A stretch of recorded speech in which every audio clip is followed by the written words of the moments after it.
Hey beauty, so I'm finally back to do my labor and delivery vlog for you guys to let you, well, story, tell you exactly what happened when I gave birth to baby Tristen.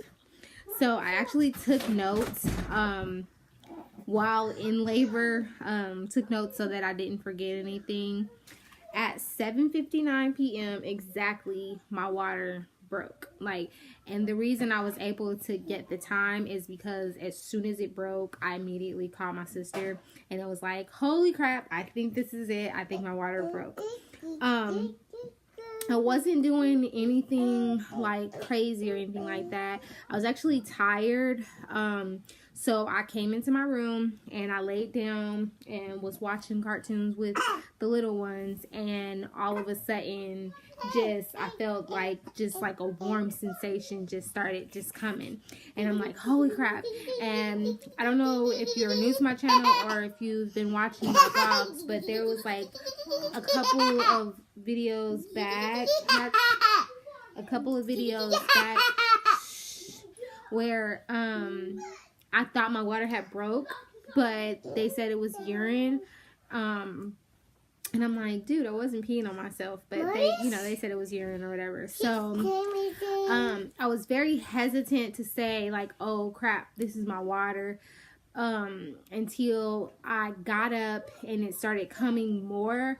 I felt the urge to go use the bathroom, so I went to use the bathroom, and I'm like, okay, so if it doesn't stop, then I'll know that this is actually my water that's just broke. Got up, changed my clothes, and my clothes was just immediately kept getting wet. So I'm like, holy crap, this is it. My water has finally broke. So that was April 2nd, 2018. I went into the triage. Now, mind you, I wasn't having like major contractions how it was a few days before that I went into triage. This time it was just my water that broke. I had like slight contractions, nothing that was like hurting me, I'll say that. So I go into triage and I'm thinking like, my water's broke, so the baby is like right there. And if you've been watching me, you know that when my water broke with Talia, she came like that. Like there was maybe like 10 minutes between giving birth. She was like, boom, here. And I didn't want to, I drove myself to the hospital because I didn't want to take any chances of having another baby at home. So, so I drove myself to the hospital. I got there. She's like, she had me change into it, and she's like, I need to, TJ, I'm making a video, walk away. So, she's like, okay, we need you to change into a gown, and then, we'll check and see if it is actually your water. At this time, I'm sitting, no, they had me in the waiting area when you go up to triage, and I'm giving her all my information. Mind you, I'm just soaking up, like soaking. I had a towel and everything like that, so I didn't mess my my car up, but I was just dripping, just leaking everywhere. So finally, I go into the triage room. They have me change, and then she gets a little stick thing and she checks it, and it immediately turns purple. So she's like, oh, yep, it's your water. You're not going home. You're having the baby. So I'm like, okay. At this point, I'm still not in any pain or anything like that. She checks me. She says, you're 3 centimeters. Check my face. I'm like, that's it? And she's like, yeah. I'm like, so why did my water break then? Like, I didn't understand. Like, I don't know. I know every pregnancy is different. It baffled me that my water had broke and I was still only 3 centimeters dilated. Like, nothing had changed. Now, the effacement and stuff, I don't know where I was with that, but nothing had changed. So, by, I think I got admitted to the hospital around 9 o'clock. That's when I was about 8:30. I was admitted to the hospital, and I had not, I was admitted, and taken over to labor and delivery. And I was having contractions, but they weren't like, they still weren't hurting me. They were, I would say, on a scale rate of 1 to 10, I would say they were like maybe a 2 or 3. Like, I could feel them, but they weren't like hurting me or anything like that. So around 10 o'clock, she came in and she said that she could see on the monitor that I was having lots and lots of contractions, but they weren't as close together as they would like them to be. So at 10 o'clock, we started a dose of Pitocin. We started Pitocin. And she would come in and she would up the dose. I think I want to say every like 15 minutes or something like that. She started me on a really, really small dose because remember, I did go natural. So I didn't have any pain medication or anything like that. I was doing everything natural. So she didn't want to just bombard me. And I really appreciate that. Like, my nurses, you guys, they were awesome. So she started me on a small dosage. I had to get penicillin, which I started that at 10 o'clock as well because I was strep B positive, or group B positive. So I had to get 2 doses of that. I had one at 10 o'clock and then one at 1:30 in the morning. And then she came back and she checked me at, oh, you stink, buddy. You stink, buddy. She came back in at 2:30 and she checked me and I was only 5 centimeters dilated, y'all. 5 centimeters. Now, mind you, my plan was to walk back and forth and, you know, do squats and stuff while in my room, but because I was leaking so bad and it felt so gross, it felt like you're just sitting there and just peeing on yourself. It just was not a nice feeling. So I pretty much stayed in the bed. Phew, you stink, booty. Once I was admitted, I just kind of stayed in the bed. I was 5 centimeters dilated, 70% effaced, and my cervix was still thick. So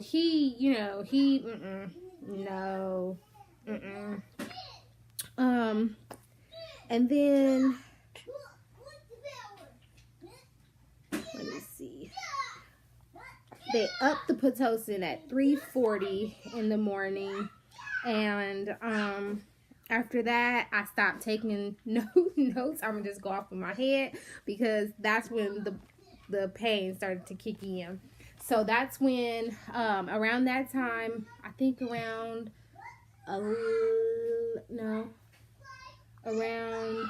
5 is when they switched nurses. So I got a new nurse, 5 or 7, one of those. I got a new nurse. And that nurse came in and she checked me and I was about 7.5 centimeters. She kind of like went in there and stretched out and was like, okay, we're going to get you to 8 centimeters. So that, mind you, that hurt. When you're not having any medication, that hurt like crazy. So at that point, like after she did that, like the contractions were coming, and they were so close together that she did not up the dosage for the Pitocin because they were coming. I mean, I was getting the contractions, so there was no need for them to up the dosage of the Pitocin. So after that, I think I ended up having like to feel the urge. I said I have to pee, and she was like, okay, just use the bathroom, like, you know, you can use the bathroom and I'll clean it up. And I'm like, no, I refuse to pee. I refuse to pee on myself. So I'm like, no, I need to go to the bathroom. So my sister, she gets up and she tries to help me to the bathroom. And then I'm like, holy crap, I think I'm about to have the baby. I think the baby is coming. The baby is coming. The baby is coming. So I'm sitting there and they're like, she's like, the nurse comes in, she's like, go back to the bed. I'm like, no, I can't move. Like the contractions were hitting me. They were hitting me. But I was, you know, I was hanging in there. I was breathing through them and everything. And then what happened next? So she became the hawk woman. She picked me up and put me back in the bed, and she's like, okay, I'm gonna get you a bedpan and you can go pee in the bedpan or whatever. And so she put the bedpan under me and stuff, and I don't know what it was. I'm guessing that it was because his head was bearing down that I felt like I had to go, but I really didn't have to go. It was just his head was, move your foot, his head was right there. Hold on, his head was right there, so I felt, put it on that foot, on this one here. I felt like I had to urinate, but I really didn't. So at that point, like, you know, I'm like, I have to push. Like, I felt like I had to push, and I started, like, you know, pushing. Not, like, severely, but I felt, Talia, you're moving the camera. Move your hand. So I felt like I had to push. So she's like, no, don't push. Like, at this point, I think I was 9.5 centimeters dilated. No, was I 9.5 centimeters dilated? Or, yeah, I went from 9 to, like, boom, okay, she's ready. But my cervix was not all the way thinned out, you guys. So they're like, don't push, like, you know, and she's trying to, like, stretch it or whatever. And she's like, okay, call a doctor. The doctor comes in. Sadly, my doctor did not get to deliver me because he was not on call that night. It sucks. But the doctor that I did have, she was awesome. I don't remember her name, but she was awesome. So she comes in, and I'm in pain, you guys. Like, I'm just, like, delusional, just out of it. Like, I felt like your body, the pheromones or something like that, it almost got to the point where I felt like with each contraction, my body was fighting it back, and it felt like I did have drugs in my system. I kid you not. I don't know if any of you other mommies that have gone natural felt that feeling, but it was like almost like a natural pheromone, just like almost kind of numbed you in a way, because you're at your at the high of power, like, you know, of pain or whatever. So as I'm pushing, they're like telling me not to push, but I'm like, I want to get up, I don't want to lay down. They had me laying back, and me, I can't handle contractions while laying down. I learned that from my kids, like, just from having them and everything like that. I've learned that I don't handle pain laying down. I wanted to get up and get in a different position, and they were like telling me, no, I need to lay back. They wanted me to do these things. They wanted me to lay back, hold my legs open, and hold my head up and breathe at the same time. No, you just, in that moment, you forget about all of that. Like, I don't know, you forget about all of that. You can't do all of that all at once. Like, you know, I mean, come on now, having a baby, that's no joke. So then the doctor was going to, oh, don't cry, you want booby? So then the doctor was going to let me get up, but then as she's like, okay, we're gonna, you know, what position do you want to get in? The pain was hitting me, so I'm like, no, don't touch me, like, so I'm doing what they're saying, I'm pushing and stuff, and they're wanting me to push when they see a contraction on the monitor thing in the back, but I felt like, you know, my body was like telling me to push, and then in my mind, I'm like, oh my God, I need it to be over. The pain, it hurts. Like, so that's, you know, in my mind, I'm yelling, you guys, I'm yelling. I was a pro when it came to Talia, but this, you want to go over to TT's house? She's not home. So I was a pro when it came to Talia, but Tristen, I don't know. I was semi-pro. So I'm pushing, and then I'm guessing this is, now at this point, this is what my sister had informed me of. I guess I pushed and his head was out, and I closed my legs. And I remember the doctors yelling at me, saying, no, like, no, open your legs back, But I don't know. I don't know why I closed my legs. It hurt. I'll say that. But I don't know why I closed my legs. But for some reason, I snapped my legs closed. And they're like, no, open. So they pulled my legs back.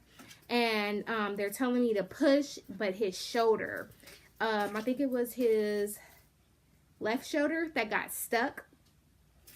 And they told me to stop pushing, and then she kind of like grabbed him and like had me push but kind of pull him out. So when he was born, he had some bruising on his shoulder and stuff from being stuck, and I actually tore my cervix because his shoulder got stuck. So as soon as he came out, right after my placenta delivered, it came out by itself. I didn't have to get any medication for it to be delivered. It didn't take very long. I think it was like maybe 5 or 10 minutes after he came out, the placenta delivered. And they took him over to the monitor and stuff, and I'm in so much pain, you guys. Like, they put him on me. Did they put him on me?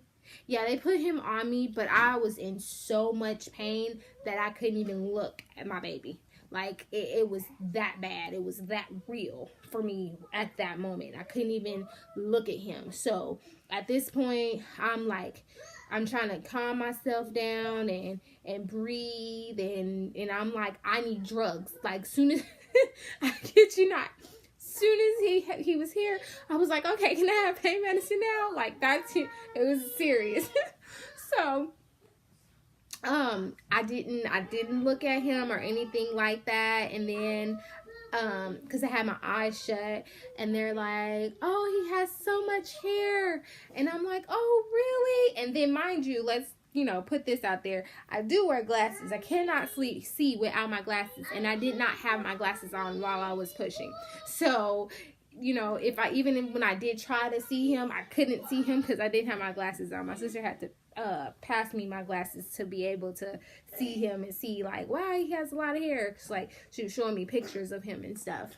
So, after that, I ended up having I had a laceration. I think I had to get like 6 stitches, I think.